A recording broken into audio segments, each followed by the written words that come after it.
Gracias, Marco. Estamos presentando al segundo orador. Martín Carranza Torres, nació en Córdoba, Argentina, abogado recibido en la Universidad Nacional de Córdoba, especializado en propiedad intelectual y en Derecho de Alta Tecnología. Es asesor de las principales empresas de alta tecnología locales y extranjeras, de las principales cámaras del sector como Leti, CESI y Córdoba Cluster Technology. Fue presidente de Software Legal durante 5 años, Local Counsel de la Business Software Alliance en Argentina, profesor de Derechos Intelectuales en el posgrado de Derecho de Alta Tecnología de la Universidad Católica de Argentina. Es autor de libros de problemática jurídica de software libre, el derecho de innovación tecnológica, una historia del tecnotropismo capitalista, y coautor de la guía básica sobre el aspecto jurídico de explotación del software, hardware y servicios informáticos en el mercado latinoamericano. Asimismo es autor de varios artículos sobre derecho informático y más cosas, y aparte es autor de servicio community, siempre pasa archivo, etc. Bueno, Martín, tenés todo, tenés haciendo todo. Bueno, buenas tardes. Muchas gracias por la invitación. Acabo de bajar de un avión, acabo de llegar, así que gracias a que el doctor me invitó a almorzar pude relajarme un poco antes de empezar. Hoy sencillamente, y porque tenemos poco tiempo, ¿cuánto tiempo tenemos? 45 minutos. Bueno, voy a tratar de solamente disparar algunas ideas y en una de esas discutir algunas cosas, porque hablar hoy de seguridad en Internet, hablar de la nube, del cloud computing, requiere, previo a eso, que hablemos de derechos de propiedad. Y por eso es que el título de la charla intenta de algún modo llamar la atención sobre esto. ¿Quiénes de ustedes son usuarios de Facebook? ¿De menos Facebook? él. ¿No? Todos. Todos menos 3. ¿Y quiénes de ustedes son usuarios de Google? Todos. Muy bien. ¿Cuánto les cuesta usar Google? ¿Cuánto les cuesta usar Google? Es gratis Google, ¿no es cierto? ¿Cuánto les cuesta usar Facebook? ¿Es gratis? ¿Es gratis? ¿No es gratis? ¿Ustedes son clientes de Google? ¿Sí? Son usuarios de Google. ¿Y son clientes de Facebook? Los que dijeron que usan Facebook, ¿son clientes de Facebook? ¿Sí? No, ¿Son clientes de Facebook? somos activos de Facebook. Somos un activo de Facebook. Son usuarios de Facebook, claro. Un activo. Correcto. En realidad los clientes de Google, los clientes de Facebook, no son quienes ingresan a Facebook o a Google para utilizar los servicios que nos ofrecen gratuitamente, sino aquellos a quienes le venden publicidad. Esos son los verdaderos clientes, de eso viven. Un negocio perfectamente legítimo. Pero el negocio, lo que ellos venden es información, es tráfico que funciona a través de la información que nosotros le damos para poderlo personalizar. Nosotros le entregamos a ellos información. Cuando entro a Google hay un cookie que me va dando, me va identificando dentro del sistema para que la publicidad que esté al costado sea más eficiente, sea más eficaz. ¿No es cierto? Que los clics que se hagan, o sea, que me ofrezcan cosas que a mí realmente me interesen, ¿verdad? Con lo cual, el negocio que nos están proponiendo, las redes sociales en general, es un negocio que yo llamaría, como el título, oro por baratijas. Ellos nos entregan determinados servicios, como los espejitos de colores que traían los españoles. Nosotros les damos el oro que ellos venden, que es nuestra información personal. Este es el negocio. Ellos no nos lo venden a nosotros al oro, sino que nosotros les entregamos el oro que ellos venden en el formato de publicidad, ¿verdad?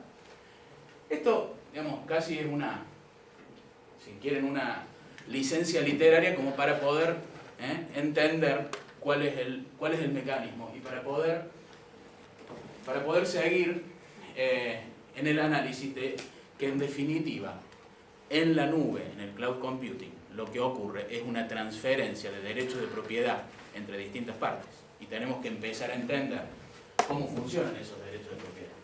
De todos modos, el oro por baratijas tiene muy mala prensa, no creo que injusta mala prensa, porque si aplicamos un poco de lógica económica, no necesariamente para quien dio oro a cambio de espejitos, el oro valía más. Correcto. Lo que había en todo caso es una simetría en la información y una simetría en las posibilidades que tenía de comercializarse una cosa y otra. En todo caso, yo me imagino a los indígenas americanos diciendo, estos gallegos, que me dieron esto que para mí es fantástico a cambio de este metal que para mí no vale nada. Me Por lo abunda tanto, y no lo uso. ¿eh? Me abunda y no... Exactamente. No sé cuál era el negocio, pero lo cierto y lo que sí es importante en este caso para mí, y a los fines de poder disparar este ejercicio, es lo que estamos dando nosotros también vale. Nada en Internet hoy es gratis. Ellos nos prestan estos servicios porque nosotros les damos cosas que son valiosas que después ellos venden. ¿Correcto? No necesariamente de manera ilegal, no lo sé. Digamos, no venden datos personales, no venden bases de datos. Sí venden la información que nosotros les estamos dando con nuestros hábitos con nuestros hábitos de navegación o con nuestros hábitos de uso de cada uno de estos sistemas. Seguramente, una vez que empecemos, igual que los indios con los espejos, hoy ya no pagamos tan caro los espejos. Seguramente cuando ellos tomaron conciencia del valor que tenía el oro para los españoles, empezaron a vender, a entregar ese oro a cambio de otras cosas, cuando podían, porque muchas veces no les dieron la posibilidad de hacer una negociación. Pero ciertamente cuando entendamos cuál es el valor de los datos que nosotros damos, seguramente pediremos más a cambio de entregar esos datos. Y de esto se trata un poco el sistema de Internet, de la manera en la que se supone que va a funcionar. Hoy se habla mucho de cloud computing y ciertamente el modelo de Facebook es, desde el punto de vista tecnológico al menos, no necesariamente desde el punto de vista jurídico, un modelo en el cual, el modelo de Google, en el cual todas las herramientas están fuera de mi dispositivo. Desde el punto de vista tecnológico, pero desde el punto de vista legal, lo que se está produciendo, desde el punto de vista también comercial o económico, es que la lucha que antes había de las compañías de software por el escritorio se traslada a Internet. Hoy las computadoras, ya no hay una carrera por tener una computadora con mayor capacidad, con más batería, sino al revés. Las baterías son cada vez más chicas, la capacidad de procesamiento es cada vez menor, los procesadores son más largos, la memoria es más chica, es ridículamente chica en relación con lo que teníamos hace 2 años para una netbook, por ejemplo, o lo que tiene un celular.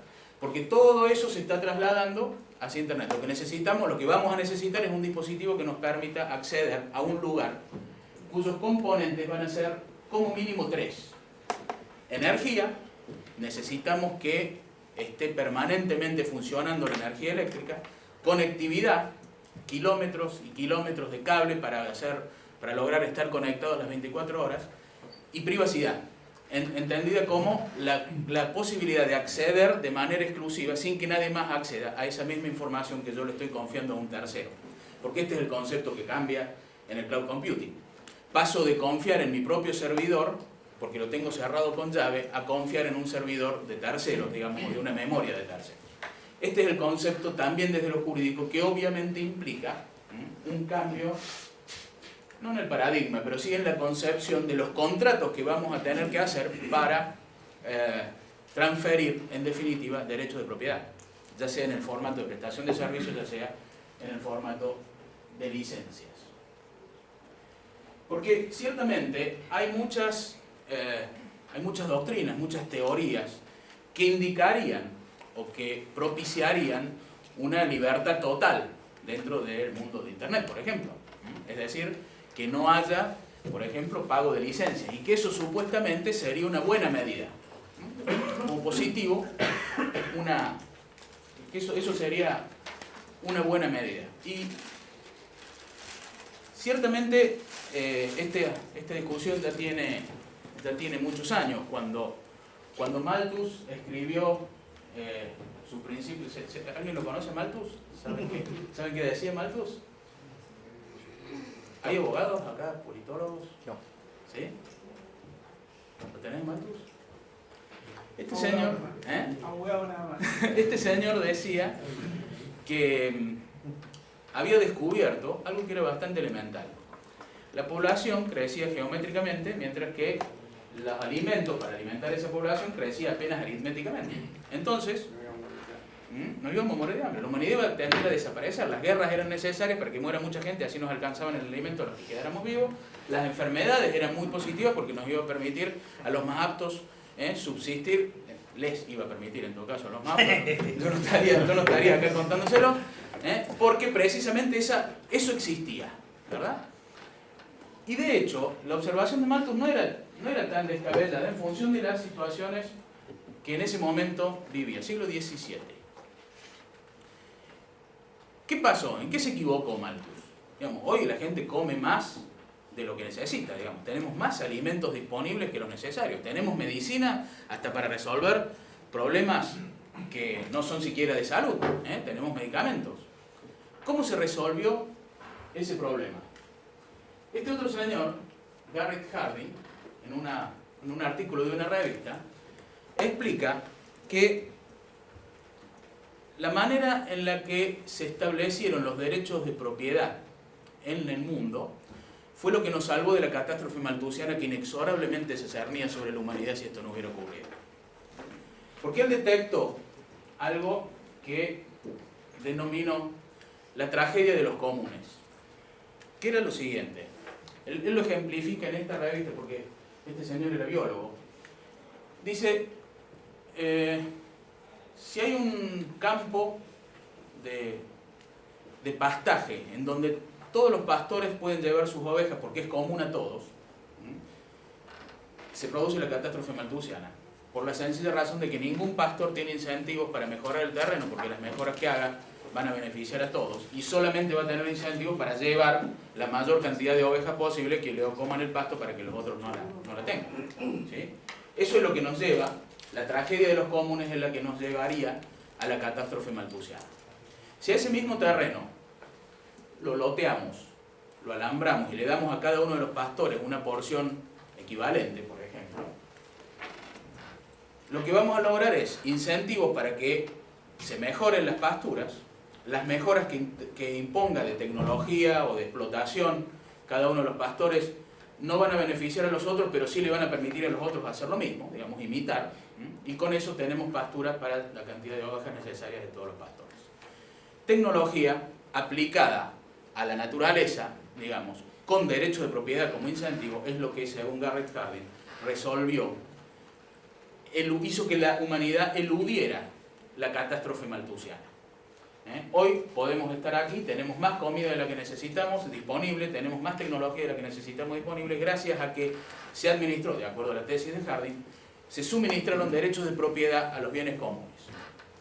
Y esto obviamente, en el caso de la nube, en el caso del cloud computing, en el caso de Internet, si se quiere, se traslada de una manera bastante análoga, bastante similar. Internet es de todo, ¿o no? No tiene dueños, ¿o sí? Ahora no se animan a contestar. Pero, ¿qué es Internet? Una corporación. ¿Es una corporación? ¿O es una red casi espontánea, con algunas regulaciones obviamente, pero casi espontánea, en donde cada uno incorpora contenidos de manera libre, pero digamos, por más atomizados que estén ahí los derechos de propiedad, existen. Digamos, yo soy dueño de información, de subir o no subir información, de qué información subir, de cómo interactuar con esa nube. Una computadora de mayor o menor capacidad la tengo que comprar. Software de mayor o menor calidad con distintas herramientas, porque el software, en definitiva, el software es lo que permite a una computadora, lo que transforma a una computadora una computadora es un dispositivo de propósito general, sirve para un montón de cosas, ¿no? El software la transforma en un dispositivo de propósito específico, por ejemplo, procesar texto o calcular, ¿correcto? Entonces, puedo yo administrar mis derechos de propiedad respecto de la red, gastando lo que yo crea necesario para usufructuar el resto de la red, no gratuitamente, como hemos visto, pero usufructuarla de la manera que a mí me resulte más adecuada. Y el tema de la seguridad es el tema crítico dentro de Internet y dentro del mundo contractual y legal de Internet, porque precisamente la arquitectura con la que fue diseñada Internet no tenía en cuenta la necesidad de proteger, sino la necesidad de compartir, la necesidad de abrir los contenidos. Por lo tanto, hasta en su diseño tecnológico tenemos un problema de seguridad que vamos a tener que resolver si es que queremos ir hacia lo que parece que estamos yendo, que es eliminar memoria y batería de nuestro dispositivo para llevarla a esa memoria y a esa batería a Internet. Y si vamos a llevar esa memoria y esa batería a Internet, la cantidad de energía que necesita Internet para funcionar es exorbitantemente alta. En la ciudad donde yo vivo, que es Córdoba, apenas a 1 hora de acá en avión,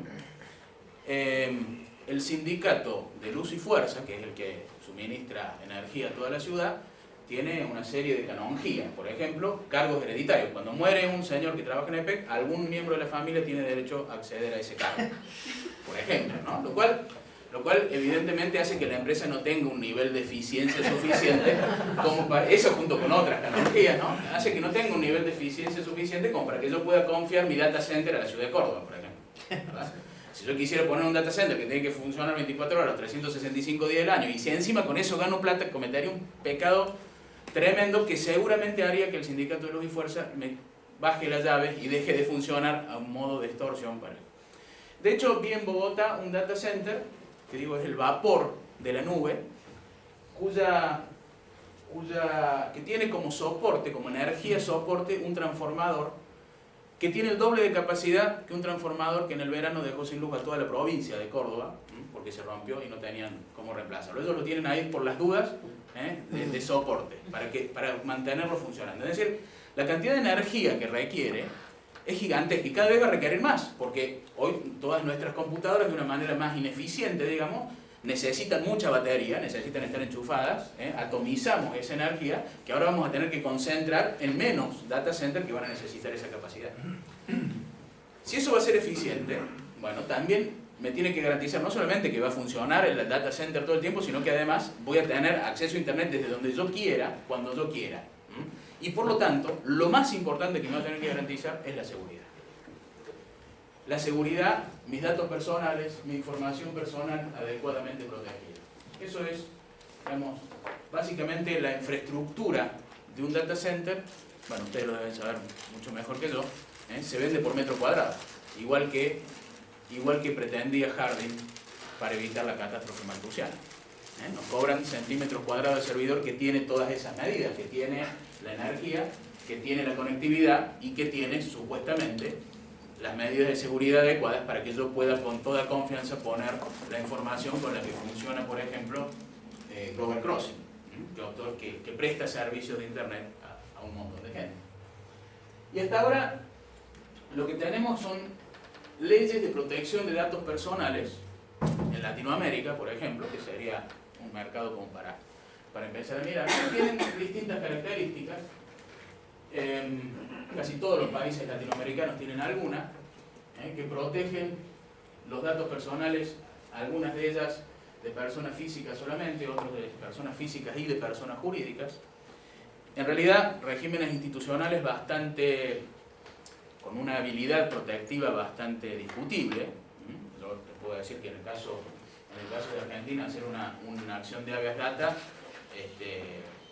tiene una relación tan antieconómica que directamente es mejor dejar que me roben los datos y cambiarme el nombre, cambiarme el DNI, antes que lograr con una acción de habeas data que recuperar mis datos. Y ciertamente, digo, por suerte, el derecho normalmente va atrás de la tecnología. Entonces, cuando hacemos una ley de datos personales ya es demasiado tarde. Y normalmente la tecnología va a superar a esa ley en muy poco tiempo, aún en el caso que la hagamos muy actualizada. Digo por suerte porque las veces que el derecho trata de adelantarse y dictar resoluciones, comete errores tremendos que de todos modos la tecnología va a resolver por otra vía.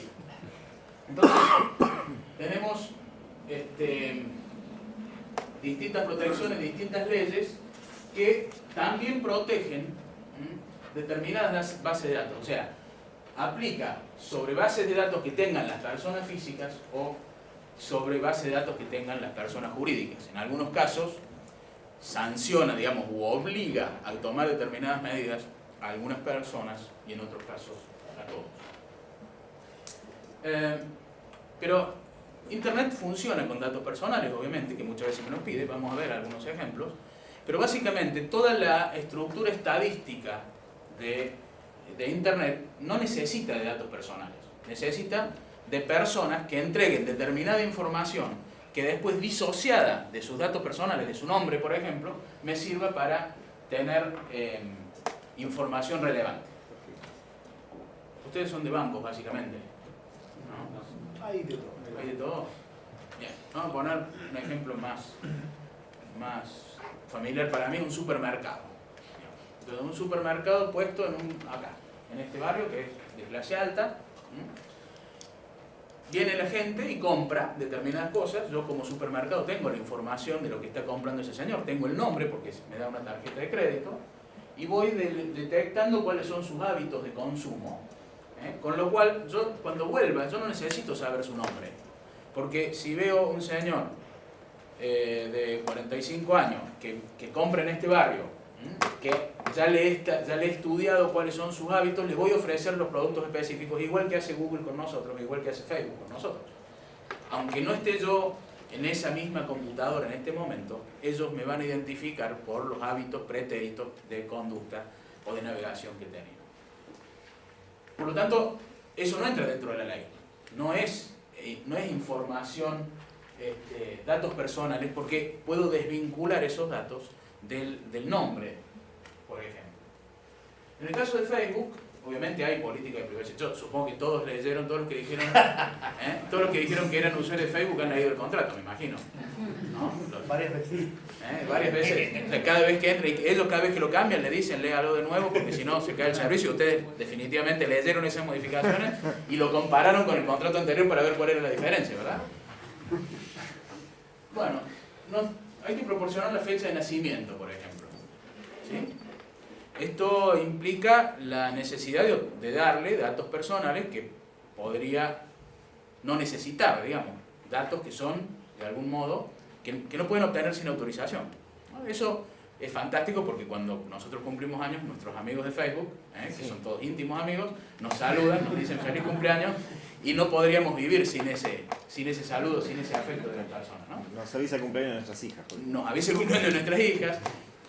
Llegado el caso, algunas amigas de nuestras esposas se pueden acordar que es el aniversario antes que nosotros y nosotros a tiempo solucionarlo. Bueno, toda esta información está dando vuelta, toda esta información es la que nosotros le entregamos a la gente, porque alguna vez mandaron saludos de cumpleaños por Facebook, ¿no? Nos ofrecen tarjetitas para mandarle regalitos.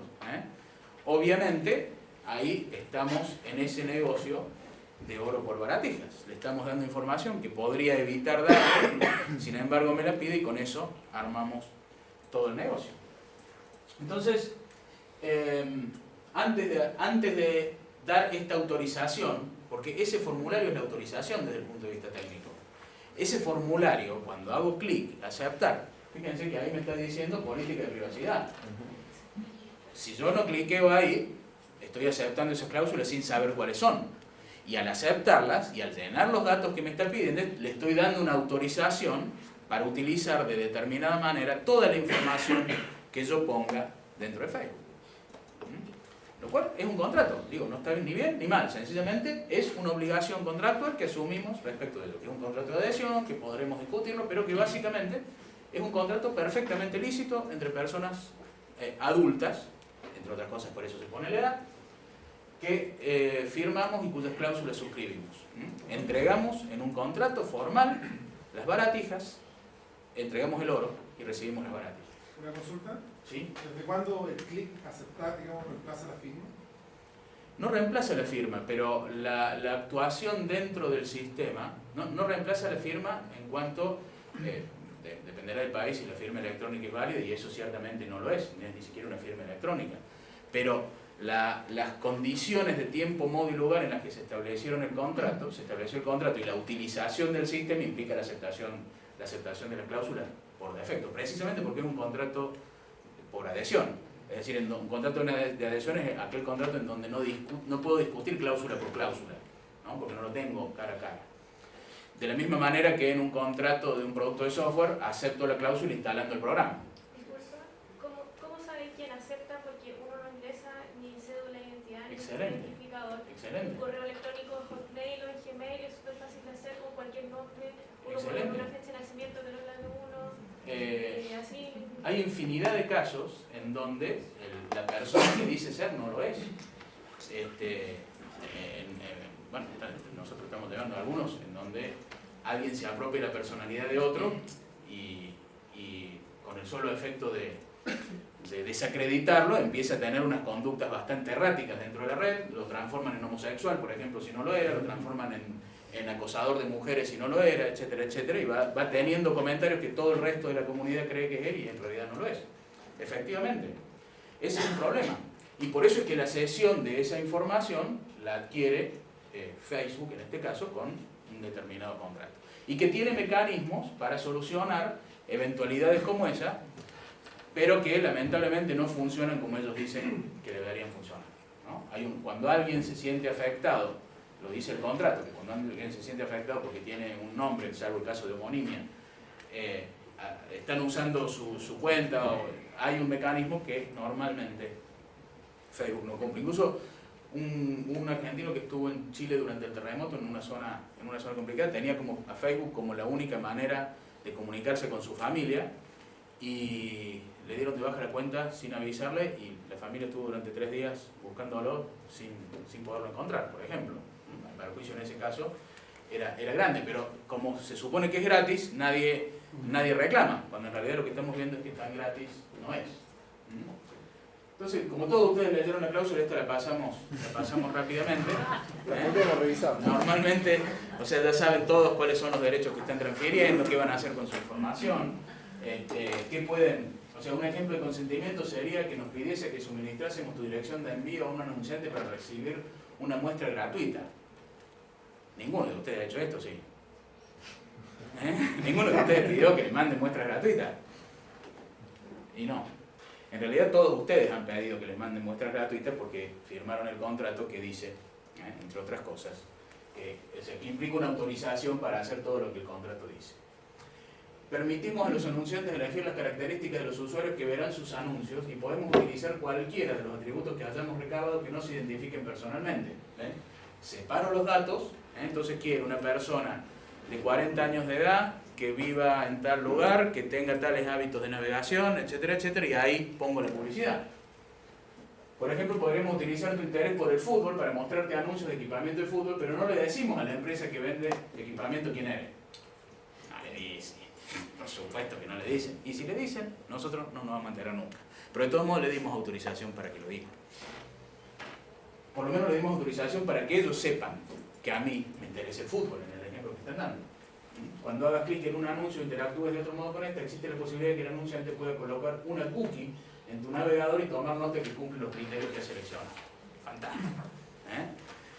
Le hemos dado el oro que ellos le venden porque precisamente esa cláusula es la que le permite a ellos vender nuestra información todavía a un valor mayor al que venderían si no tuvieran la posibilidad de que el anunciante de ellos nos inserte una cookie. Eso es lo que venden, ese es su negocio. Y eso es lo que nosotros estamos autorizando. Entonces, este entorno gratuito en principio no es tan gratuito. Y por lo menos deberíamos empezar a entender que lo que nosotros estamos dando tiene valor. ¿Cuál es el valor que tiene? Ya lo vemos. Lo discutamos. Pero que tiene valor, lo tiene. Los servicios no son gratuitos. Nada, señores, es gratis en el mundo y en el mundo de Internet tampoco lo es.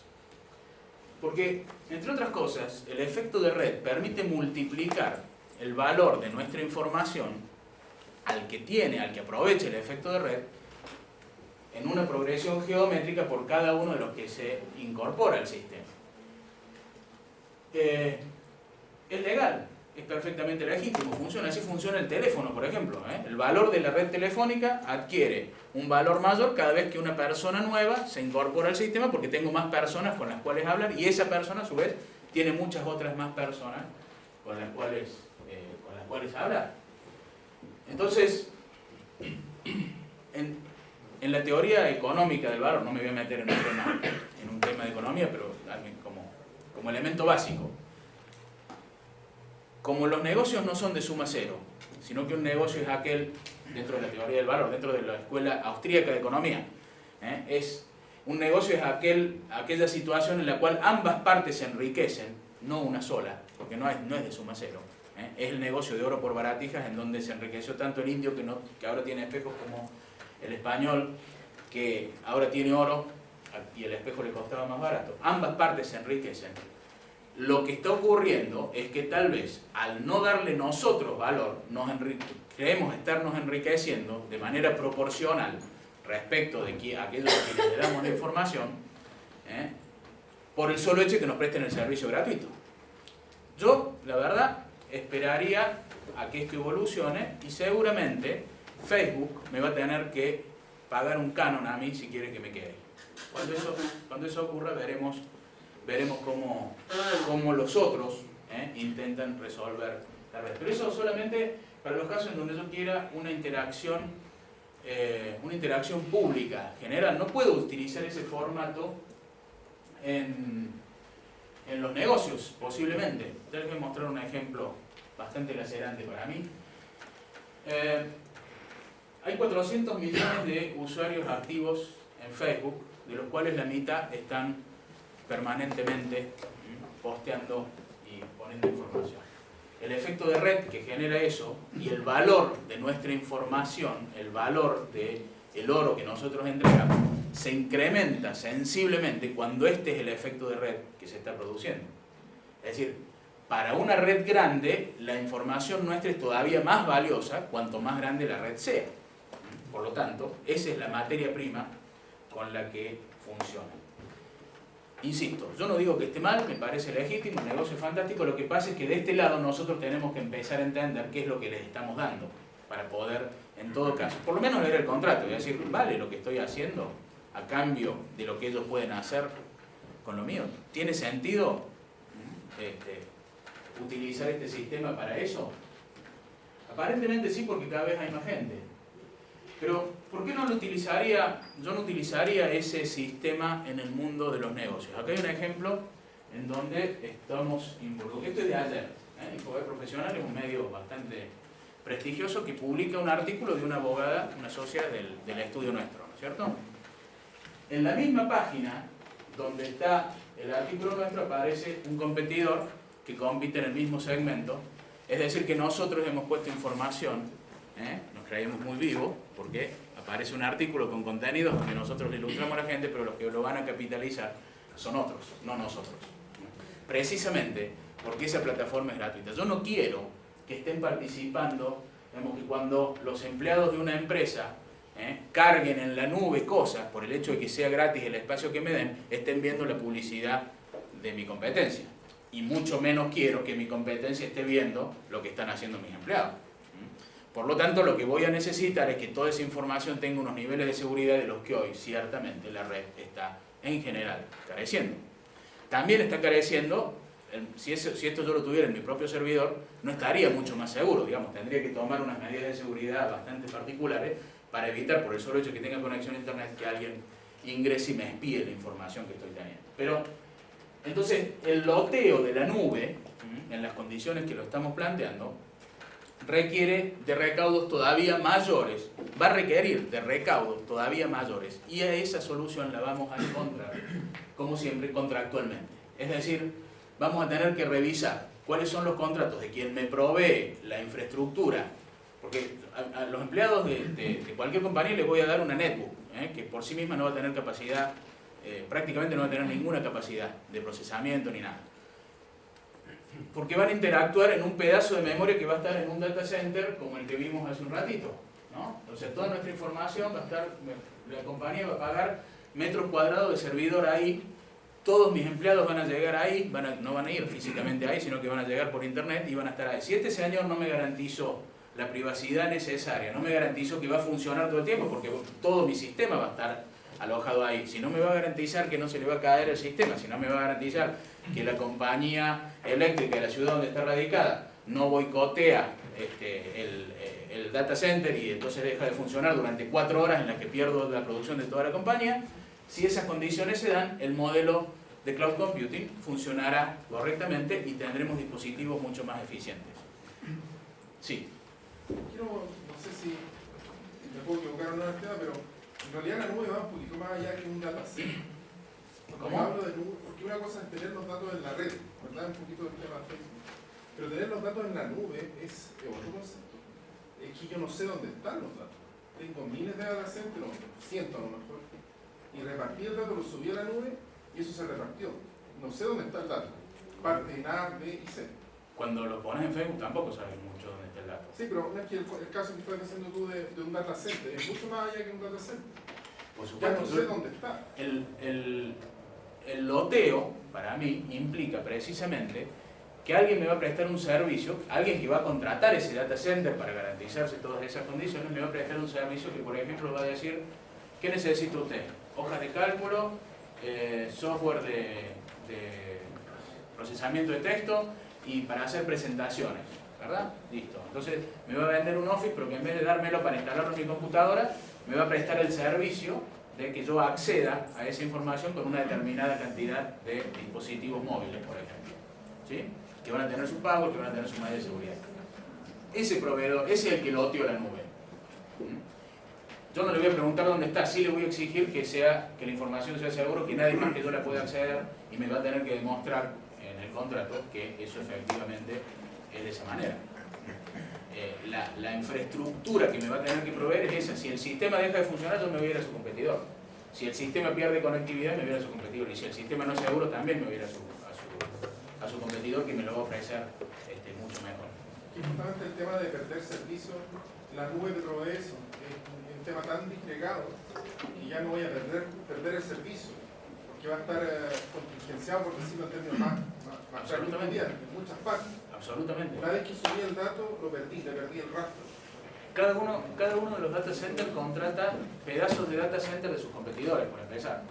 Si se cae el suyo, tiene un backup en otro, que también le garantiza las mismas condiciones. O sea, el data center, digamos, que fabrica el vapor de la nube. El resto son básicamente derechos de propiedad intelectual, tanto sea por la organización, por el software, por las herramientas que nos provee, y todo eso, que es una división de derechos de propiedad, se va a administrar con contratos que serán más o menos ingeniosos, más o menos eficaces, más o menos eficientes, pero que ciertamente van a requerir garantizar estas tres condiciones que dijimos, que son energía, conectividad y seguridad, o por lo menos privacidad de la información.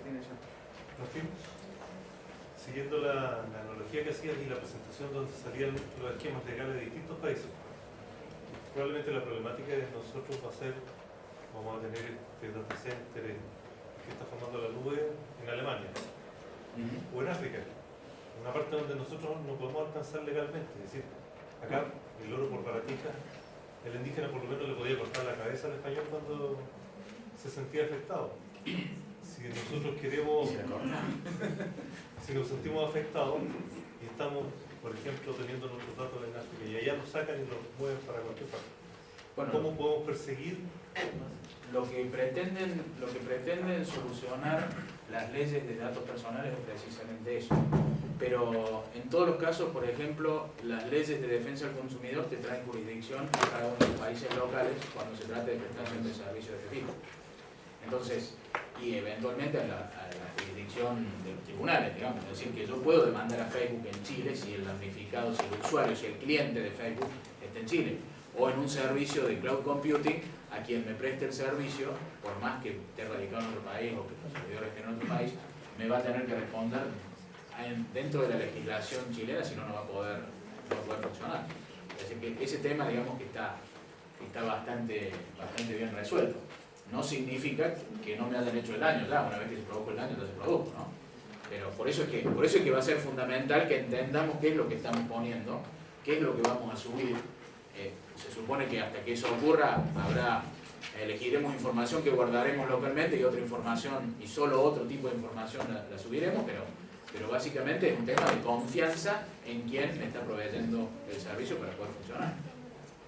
Martín, ¿tú conoces alguna experiencia internacional? Porque ya, por ejemplo, con la pregunta que te hacía, puede ser que el data center esté en otro lugar diferente a Chile y tú lo puedes demandar jurídicamente, ¿verdad? Puedes hacer una actuación judicial. Pero aquí se causa un problema, porque los tribunales no tienen conocimientos técnicos, por lo tanto se hacen valer de asesores técnicos. Y el asesor técnico, Que ¿qué va a hacer? tampoco tiene mucho conocimiento, pero sí, precisamente. Va a tener que... Yo veo muy difícil que la demanda sea contra un data center. En todo caso, el data center es un proveedor de alguna otra empresa que presta servicios y que por lo tanto contrata varios data centers para disminuir el riesgo, conforme nos decían acá. Va a contratar a todos los data centers que pueda. Y efectivamente vamos a tener un problema, tenemos permanentemente en Latinoamérica un problema de conocimiento técnico. A ver, el juez estándar en Argentina, por ejemplo, que nosotros trabajamos en Colombia también, donde la situación no es mucho mejor, una definición académica de un juez sobre una computadora me dijo, es fantástico, es la cruza del televisor con la máquina de escribir. Ese señor va a tener que decidir estas cosas. Que además le parecía fantástico que Bill Gates hubiera encontrado la manera en la que esa relación sexual fructificara en un dispositivo híbrido distinto. Bueno, ese señor va a tener que resolver estas cuestiones y ciertamente ese es un problema. Es un problema, ¿no? Van a encontrarse con pocos abogados que sepan profundamente el tema, con muy pocos jueces, menos que los abogados, y con pocos peritos o con peritos poco habituados a este tipo de tecnología. Y bueno, hay que trabajar en eso. Quería complementar algo que lo vimos en otra jornada, que es, todos usamos Gmail porque todos levantaron la mano, así que en definitiva sabemos que todos los servidores de Gmail seguramente no están ni en Argentina ni en Chile, están mayormente en Estados Unidos. Y hay una famosa ley que se llama la ley Patriot, que permite, digamos, leer la información. Así que, más allá de la seguridad, todas las cuentas nuestras pueden ser vistas. Así que, como complemento, más, como para dar un cierre. Más allá de eso, bueno, ahora tenemos el